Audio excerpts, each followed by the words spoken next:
Sabi daw, hindi daw kami kikibo kung makakilala mo. Eh, pa yung baka kung pang bumukha mo mamaak na hindi ka makikilala. Dahil kung wala'y salamin nito, hindi tayo makakilala mo. Kilala ka agad eh. Yung mga magpipisan, hindi magkakilanlan.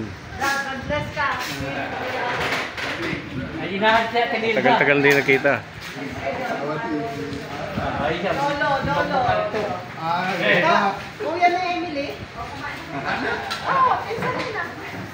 Hindi kuya, sakto. Ayan, anak ni Alda. Anak ni Alda. Buta, Mga ano, mga tuna. Mukha na ngayon kami. nakaharap na kita. Mabaktor yung sa pagmumukha niya kung baga sa Hindi pagkain. nagkilala eh. Ngayon na nagkita-kita, matatagal na. Kilala yan eh. Wala kami magkamukha. Pagka mukha ng mamaakto. Busy-busy rito ngayon kasi piyesta. Dahil, ano, mag-Germano. Hindi mo lang kayo nakikita eh.